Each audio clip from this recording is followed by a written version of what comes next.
the Lord. Glory to God. This is Lynn Rao, and I'm excited to be here with you today. இந்த நாளிலே கர்த்தருக்கு மகிமை உண்டாகட்டும். என் பெயர் லின் ராவ். நான் உங்கள் மத்தியிலே இருப்பதிலே மிகுந்த சந்தோஷம் அடைகிறேன். Let's pray. ஜெபிப்போமே. Father, we thank you for your presence with us. ஆண்டவரே, உம்முடைய பிரசன்னம் எங்களோடு கூட இருக்கிறபடியால் நன்றி செலுத்துகிறோம். We come to you knowing you are worthy, you are holy, you are mighty, you are glorious.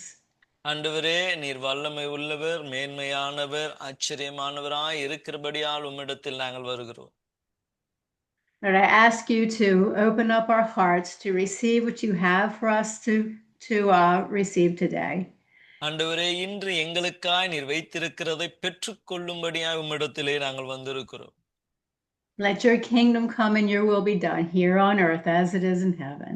ஆண்டவரே, உம்முடைய ராஜ்யம் வருவதாக, உம்முடைய சித்தம் பரலோகத்தில் செயல்படுவது போல எங்கள் மத்தியிலே செயல்படுவதாக. In the beautiful name of Jesus we pray. Amen. அழகான இயேசுவின் நாமத்தில் ஜெபிக்கிறோம் நல்ல பிதாவே. ஆமென். So today I want you to understand who we are as believers in Jesus. இந்த நாளிலே கிறிஸ்துவுக்குள்ளே நீங்கள் யாராய் இருக்கிறீர்கள் என்று புரிந்து கொள்ள வேண்டும் என்று நான் விரும்புகிறேன். He called you into his glorious light. அவர் அவருடைய ஆச்சரியமான வெளிச்சத்திற்கு உங்களை அழைத்திருக்கிறார்.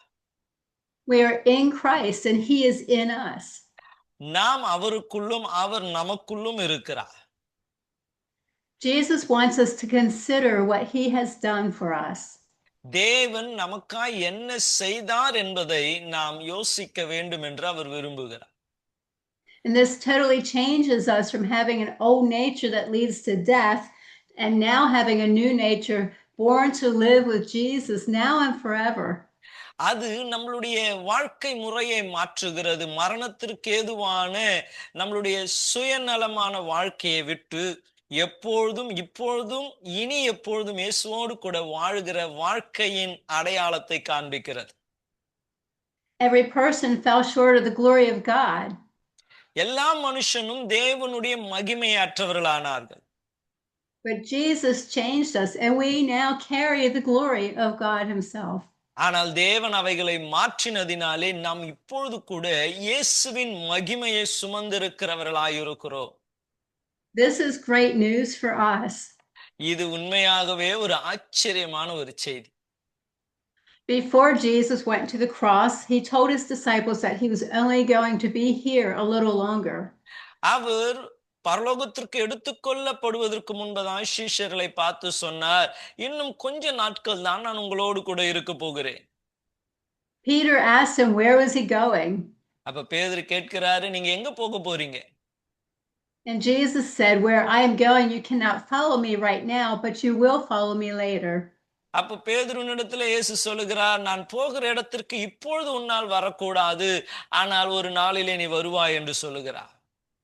The disciples were stressed out about Jesus leaving them. இயேசு அவர்களை விட்டு போகிறதினாலே சீஷர்கள் மிகவும் சோர்ந்து போனார்கள். So let's turn to the Gospel of John chapter 14. யோவான் சுவிசேஷம் 14ஆம் அதிகாரத்திற்கு நாம் திருப்பிக் கொள்வோமே என்றால், we'll read verses 1 to 3. 1லிருந்து 3 வசனங்கள். உங்கள் இருதயம் கலங்காதிருப்பதாக, தேவனிடத்தில் விசுவாசமாய் இருங்கள், என்னிடத்திலும் விசுவாசமாய் இருங்கள். என் பிதாவின் வீட்டில் அநேக வாசஸ்தலங்கள் உண்டு. அப்படி இல்லாது இருந்தால் நான் உங்களுக்கு சொல்லி இருப்பேன். ஒரு ஸ்தலத்தை உங்களுக்காக ஆயத்தம் பண்ண போகிறேன். நான் போய் உங்களுக்காக ஸ்தலத்தை ஆயத்தம் பண்ணின பின்பு நான் இருக்கிற இடத்தில் நீங்களும் இருக்கும்படி நான் மறுபடியும் வந்து உங்களை என்னிடத்தில் சேர்த்துக் கொள்வேன். ஆமென். Amen. Jesus said, in my Father's house there are many mansions. இயேசு அங்கு சொல்லுகிறார், என் பிதாவின் வீட்டிலே நிறைய வாசஸ்தலங்கள் இருக்கிறது. Mansions represent dwelling places. அப்போ இந்த வாசஸ்தலங்கள் என்று சொல்லும்போது தங்கி இருக்கக்கூடிய இடங்கள். He was looking forward to us being his temple or dwelling place after he dies and is resurrected. இயேசு மரித்து உயிரோடு எழுந்த பின்பு அவர் வாசம் பண்ணுகிற ஒரு இடமாய் நம்மை தேவ ஆலயமாய் மாற்றி இருக்கிறார். This is not just about heaven, but the dwelling place of God, who you and I are now. இப்பொழுது பரலோகம் அல்ல, நீங்கள் அவர் வாசம் பண்ணுகிற ஒரு வாசஸ்தலமாய் உங்களை வைத்திருக்கிறார். Jesus said he is going to prepare a place for you, and he will come again and receive you to himself. அவர் சொல்லுகிறார், நான் போய் நீங்கள் என்னோடு கூட தங்கி இருக்கும்படி ஒரு இடத்தை ஆயத்தம் பண்ணி பின்பு நான் வந்து உங்களை அழைத்து செல்லுகிறேன் என்று. He is using mystical language, or language that wasn't understood by the disciples. அவர் பேசுகிற சில காரியங்கள் சிஷ்யர்களுக்கு அது புரியாதவைகளாக கூட இருந்திருக்கலாம். There's a spiritual reality that he wants all of us to understand and get. ஆனால் அவர் சொல்லுகிற வார்த்தையிலே ஆவிக்குரிய அர்த்தங்களை நாம் புரிந்து கொள்ள வேண்டும் என்று தேவன் விரும்புகிறார். Jesus going was to go through death and resurrection in order to make us ready to be his dwelling place.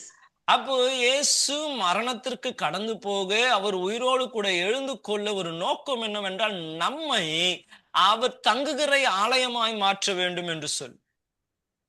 Jesus is talking about coming back to live within believers today.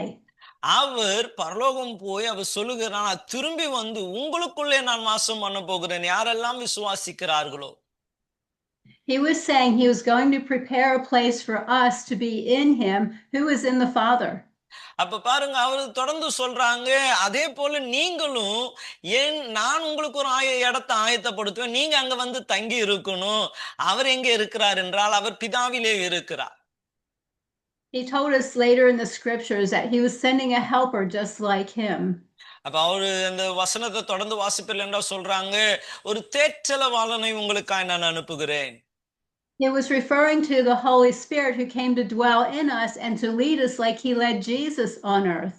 அப்போ அவர் பரிசுத்த ஆவியானவரை குறித்து அப்படி சொல்லுகிறார், எவ்விதமாய் அவர் இயேசுவை நடத்தினாரோ அதே வண்ணமாய் நம்மையும் நடத்த அவர் நம்மோடு இருப்பார் என்று சொல்லுகிறார்.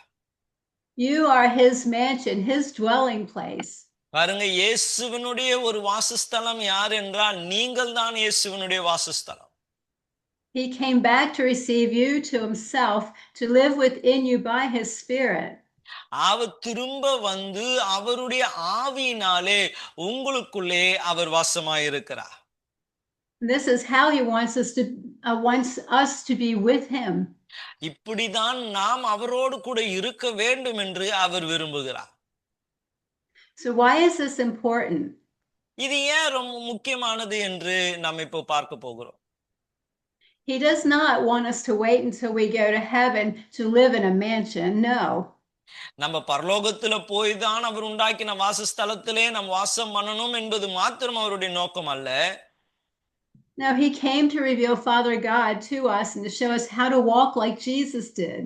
அவர் பிதாவை நமக்கு வெளிப்படுத்தவும் இயேசு எவ்விதமாய் வாழ்ந்தாரோ அப்படியே வாழ நம்மை செய்யும்படியாய் நம்மத்திலே அவர் வாசம் பண்ணுகிறார். He also came to die for us and with us, and to be resurrected, and us to be resurrected with him into a newly created life. அவர் நமக்காக மரித்து நமக்காக அவர் உயிரோடு எழுந்து நம்மையும் ஒரு உயிர்த்தெழுதலின் ஜீவனை தந்து அவரோடு கூட வாழ செய்யும்படியாய் அப்படி செய்தார். This is how he has prepared for us to be in him. இப்படிதான் அவரோடு கூட நாம் தங்கி இருக்க நம்மை அவர் ஆயத்தப்படுத்தி கொண்டு இருக்கிறார். This is what the Holy Spirit has done inside of you. இப்படிதான் ஆவியானவரும் உங்களுக்குள்ளே அவர் செயல்பட்டு கொண்டே இருக்கிறார். You and I are the mansions, the dwelling places of God. நாம் தேவனுடைய வாசஸ்தலம், தேவன் தங்கியிருக்கிற இடமாய் இருக்கிறோம். This is amazing of what he would do for you and me. உங்களுக்காகவும் எனக்காகவும் அவர் எப்படிப்பட்ட காரியங்களை செய்கிறார் என்பது நமக்கு ஆச்சரியமானது. And he did so much, and he did all of this because he wants you to live and walk in his spirit, to be the person he created you to be. அவர் நம்ம நடக்கிறது வாழுகிற விதம் அவர் நம்ம எப்படி இருக்கணும்னு நினைச்சாரோ அப்படியே நாம் இருக்க வேண்டும் என்பதற்காக செயல்படுகிறார். In order to do what Jesus commanded us to do in the Great Commission he gave us. தேவன் நமக்கு கொடுத்த அந்த பிரதான கட்டளையிலே நாம் என்ன செய்ய வேண்டுமோ அதை நாம் செய்யும்படியாக We must get God's heart by spending time with him. அவருடைய இருதயத்தை உடையவர்களாய் நாம் மாற்றப்பட வேண்டும். அதற்கு அவரோடு நேரத்தை செலவிட வேண்டும். His commission is to go into all the world and preach the gospel of the kingdom. அவருடைய கட்டளை என்னவென்றால் நம் சகல ஜாதிகளுக்கும் கடந்து சென்று அவருடைய நற்செய்தியை பிரசங்கிக்க வேண்டும்.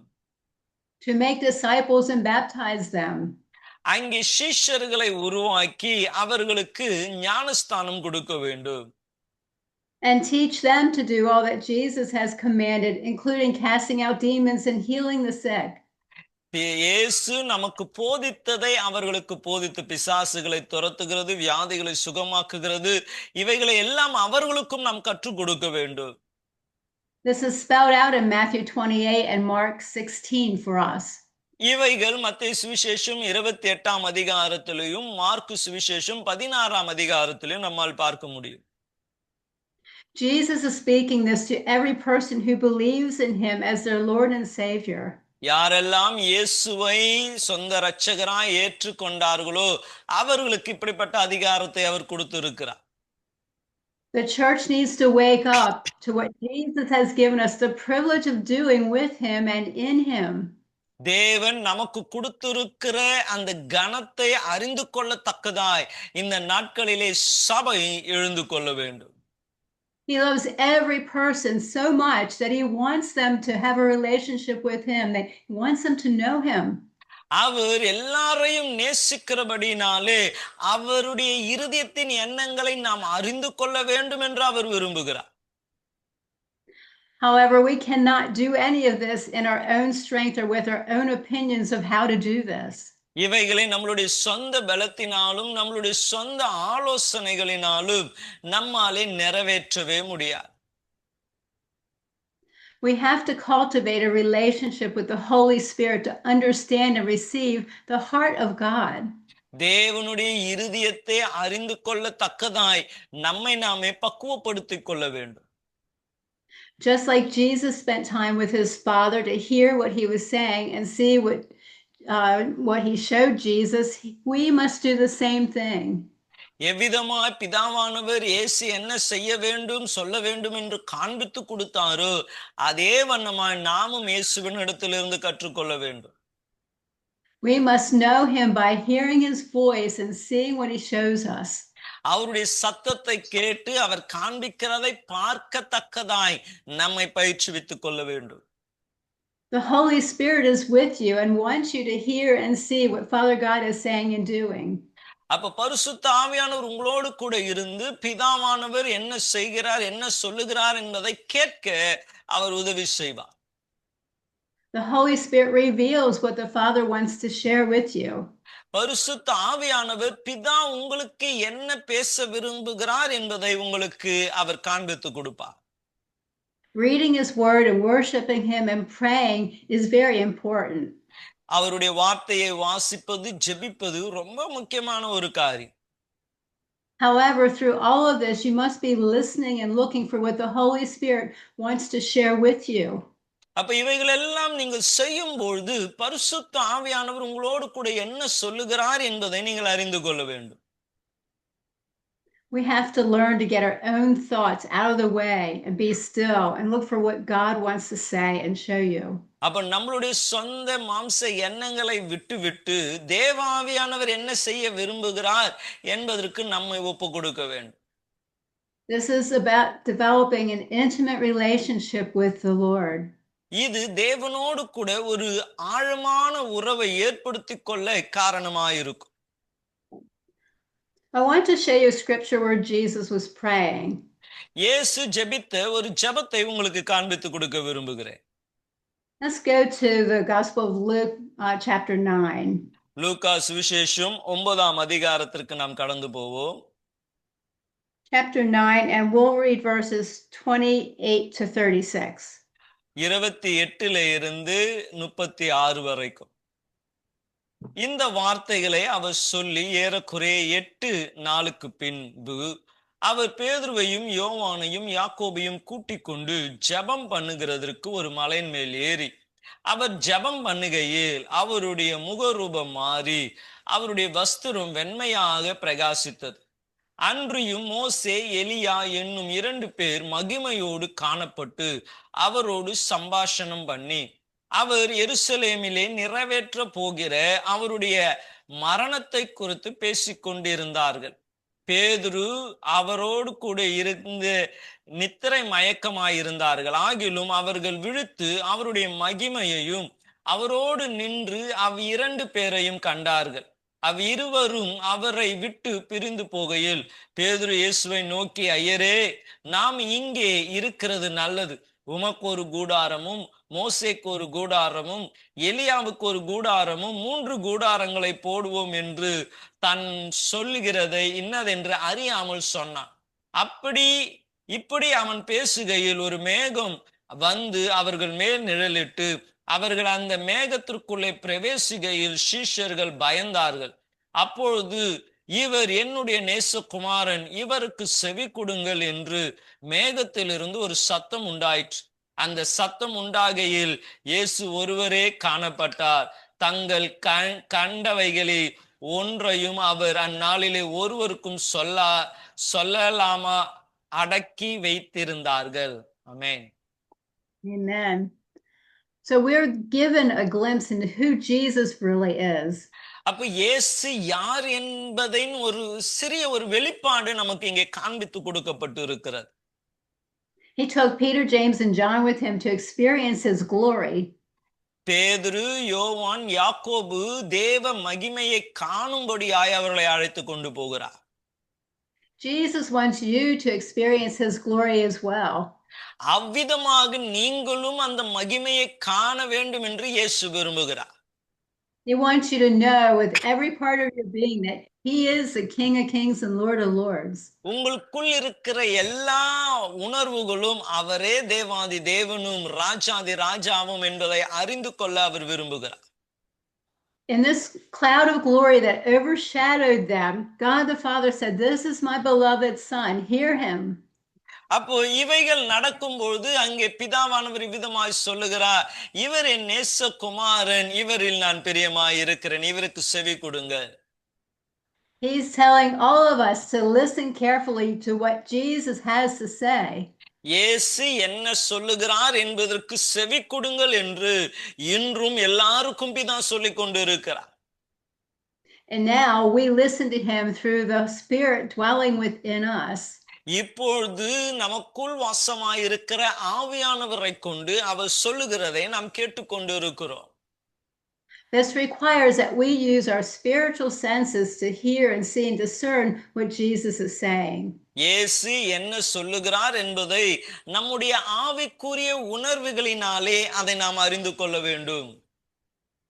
Listening is part of prayer, and it's probably more important than you speaking your request to the Father. நீங்கள் பிதாவினிடத்திலே வேண்டுதல் செய்கிறதை காட்டிலும் அவர் பேசுகிறதை கவனிக்கிறதே ஒரு பெரிய ஜெபமாயிருக்கிறது. Notice in verse 29 it says, as he prayed. அங்கே 29ஆம் வசனம் சொல்லுகிறது பாருங்க, அவர் ஜெபம் பண்ணுகையில். Jesus was praying to his Father. இயேசு தன் தகப்பனிடத்திலே பிதாவினிடத்திலே அவர் ஜெபிக்கிறார். Prayer is not a duty or a performance. ஜெபம் என்று சொல்லும்போது அது ஒரு கடமையோ அது ஒரு செய்ய வேண்டிய ஒரு சடங்கோ அல்ல. It is having God's heart and having a deep relationship with him. அது தேவனுடைய இருதயம் உடையவர்களாய் தேவனோடு இணைக்கப்பட்டு இருக்கிற ஒரு அனுபவம். It simply says as he prayed his face began to be altered and glow. அங்கே சொல்லப்படுகிறது அவர் ஜெபம் பண்ணுகையில் அவருடைய முக ரூபம் மாறிற்று என்று சொல்லி. So in the original language the word prayer carries rich meaning. அங்கே உண்மையான அதனுடைய அர்த்தம் நம்ம அதனுடைய சொந்த மொழியிலே நாம் பார்க்கும்போது அநேக அர்த்தங்கள் அதற்கு இருக்கிறது. It is a heart to heart union and bonding. அது இருதயத்திற்கு இருதயம் இணைப்பு என்று கூட அந்த ஜெபத்துக்கு அர்த்தம் உண்டு. Prayer is a oneness that provides a deep intimacy where one heart is fully known by the other. அப்ப இந்த ஜெபம் என்று சொல்லும்போது ஒருவருடைய இருதயம் இன்னும் ஒருவர் அறிந்து கொள்ளத்தக்கதான ஒரு இணைப்பு ஏற்படுகிற ஒன்றுதான் ஜெபம். This union is what God wants with us. இப்படிப்பட்ட ஒரு இணைப்பை தான் தேவன் நம்மிடத்திலே எதிர்பார்க்கிறார். So we are spirit beings. So close your eyes so you do not get distracted right now. இப்பொழுது கண்களை மூடுங்க, உங்களுடைய சிந்தனைகள் திசை திரும்பாதபடிக்கு. As Jesus communed this way with his Father, his face began to glow until there was a blinding glory streaming from him. எவ்விதமாய் இயேசு பிதாவினிடத்திலே ஜெபித்தபோது அவர் மறுரூபம் ஆக்கப்பட்டு அவர் முகம் பிரகாசித்ததோ. Now look with the eyes of your heart and see Jesus radiating with glory and light through his entire being.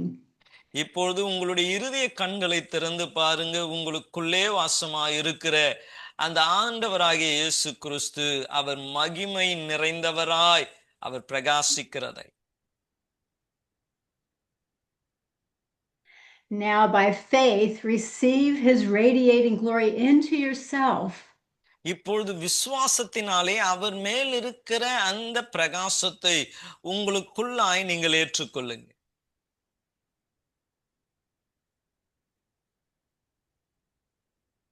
Let every fear, anxiety and worry melt away. இப்பொழுதே எல்லா விதமான கவலைகள், பயங்கள் உங்களை விட்டு மாறி போகிறது.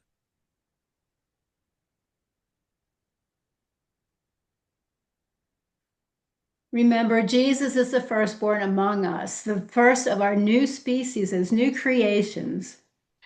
நம்முடைய இந்த புதிய சிருஷ்டிப்பிலே அவரே முதன்மையானவராய் இருக்கிறார். He is the way. அவரே வழியாய் இருக்கிறார். We are receiving from him.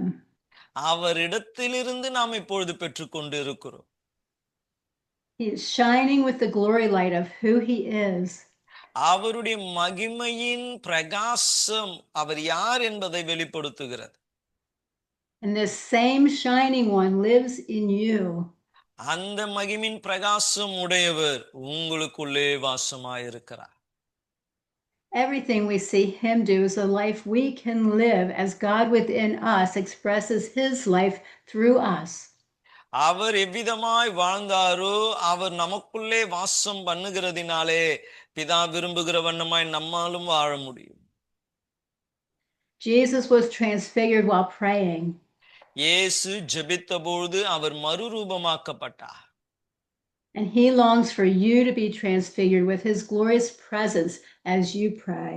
நீங்க ஜெபிக்கும் பொழுதும் அவர் உங்களுக்குள்ளே வாசம் பண்ணுகிறபடினாலே நீங்களும் மறுரூபம் ஆக வேண்டும் என்று அவர் விரும்புகிறார். Thank you, Jesus. Thank you, Lord. So just as Peter, James, and John were his closest disciples when on earth, Jesus wants you to be very close to him as well. எவ்விதமாய் பேதுரு, யோவான், யாக்கோபு இயேசுவுக்கு அவர் பூமியிலே இருந்தபொழுது நெருங்கின சிஷ்யர்களாய் இருந்தார்களோ அப்படியே நீங்களும் இருக்க வேண்டும் என்று அவர் விரும்புகிறார். This is the abiding presence he desires with you. அது அவர் மன ஆசைப்படுகிற ஒரு பெரிய ஆசையாய் இருக்கிறது. Do you want to know Jesus like his disciples did? சிஷ்யர்கள் அவரை எப்படி இருக்கணும்னு விரும்பினாங்களோ அதே போல நீங்களும் அவரோடு கூட இருக்க ஆசையா இருக்கிறீங்களா? Do you want to do the works that Jesus and his disciples did? இயேசுவும் அவருடைய சீஷர்களும் செய்த அப்படிப்பட்ட கிரியைகளை செய்ய உங்களுக்கும் விருப்பம் இருக்கிறதா? Let's pray once more. இன்னும் ஒரு முறை கூட ஜெபிப்போமே. Jesus, as you prayed, your face began to glow until there was glory streaming from you. ஆண்டவரே, நீர் ஜெபித்தபோது ஒரு மகிமையின் பிரகாசம் உம்மிலே வெளிப்பட்டது போலவே your entire body was illuminated with radiance. ஆண்டவரே, உம்முடைய சரீரம் முழுவதும் வெளிச்சத்தினால் பிரகாசித்தது போலவே your brightness became so intense that it made your clothing white like flashes of lightning. ஆண்டவரே, அந்த மகிமையின் நிமித்தமாய் அது அவ்வளவு பிரகாசமாய் இருந்ததினால் நீர் அணிந்திருந்த வஸ்திரங்கள் கூட மின்னலை போல பிரகாசமாயிற்று அப்பா. Now pray this prayer with your heart and repeat after me. நான் சொல்லுகிற இந்த ஜெபத்தை எனக்கு பின்பதாய் நீங்களும் சொல்லுங்களேன். Jesus, I say yes to your invitation to know you this way. இயேசுவே, உம்மை நான் பிரதிபலிக்க என்னை நான் ஒப்பு கொடுக்கிறேன். To see you in your glory, releasing your light. ஆண்டவரே, உம்முடைய மகிமையை காணும்படியாய் உம்முடைய பிரகாசத்தை வெளிப்படுத்தும். Radiate out from the center of my spirit as I yield to you as my one true majestic God. ஆண்டவரே, உம்மையே தெய்வமாய் நான் பற்றிருக்கிற இந்த வேளையிலே என் உள்ளத்திலே இருந்து தேவனுடைய பிரகாசம் வெளிப்படுவதாக. Immerse me and open my eyes. ஆண்டவரே, உம்முடைய மகிமையிலே என்னை நிரப்பி என் கண்களை திறந்தருளும். To behold you and to transform my perspective. ஆண்டவரே, உம்மை உறுதியாய் பற்றி கொண்டு உம்மை குறித்த என்னுடைய சிந்தனைகள் மாற்றப்பட எனக்கு உதவி செய்யும். Let me see all of life through the lens of your authority and power. ஆண்டவரே, உம்முடைய அதிகாரம் உம்முடைய வல்லமை அதற்குள்ளாய் நான் உலகத்தை காண எனக்கு உதவி செய். I trust you as my source of life. என் வாழ்க்கையின் அஸ்திபாரம் நீர் என்பதை நான் நம்புகிறேன். I am your reflection, and as your bride, I choose only you. ஆண்டவரே, உம்முடைய மனவாட்டியாய் நான் உம்மை பிரதிபலிக்கிறவனாய் என்னை மாற்று. I let go of all fear, all offense. எல்லா பயங்களையும் எல்லா கவலைகளையும் நான் எடுத்து விடுகிறேன். And every attitude of heart that does not reflect yours. உம்முடைய குணத்தை வெளிப்படுத்தாமல் இருக்கிற துர்குணங்களை என்னை விட்டு அகற்றுகிறேன். I step away from depending on any source of strength other than you, Lord. உம்மை அல்லாமல் நான் சார்ந்திருக்கிற எல்லா பலனையும் நான் விட்டு விடுகிறேன். I give you my heart fully and completely. என்னுடைய இருதயத்தை முழுவதுமாய் உம்முடைய கரத்திலே நான் ஒப்பு கொடுக்கிறேன். Let all that I am become enveloped in you. ஆண்டவரே, நான் யார் என்பது உம்மிலே வெளிப்படட்டும். Be enthroned in every area of my life. என்னுடைய என் வாழ்க்கையில் இருக்கிற எல்லா எல்லைகளிலும் நீர் உயர்ந்து இருக்கும்படி ஆட்சேபிக்கிறேன். Consume me, Jesus. என்னை ஆட்கொள்ளும் ஆண்டவரே. Let your glory radiate through me. என்னில் இருந்து உம்முடைய மகிமை வெளியரங்கமாகட்டும். To touch everyone in every situation I face with your love and miracle working power. யாரெல்லாம் என்னென்ன பிரச்சனையிலே அகப்பட்டு இருக்கிறார்களோ அவர்களை உம்முடைய அன்பினால் உம்முடைய வல்லமையினால் நான் தொட எனக்கு உதவி செய்யும். I choose to commune as I sit in this holy place within your presence. உம்முடைய பிரசன்னத்திலே நான் அமர்ந்திருக்கிற இந்த வேளையிலே உம்மோடு ஐக்கியப்பட நான் விரும்புகிறேன். Like you, I want to shine with the light of your glory that brings your love and power to see every situation completely transformed. ஆண்டவரே, சூழ்நிலைகளை மாற்றத்தக்கதான உம்முடைய அன்பு என்னிலிருந்து பிரகாசிக்கத்தக்கதாய் நீர் பிரகாசித்தது போலவே என்னை பிரகாசிக்க செய்யும். Thank you, Lord Jesus. Amen. நன்றி இயேசுவே. ஆமென். Let me ask you this.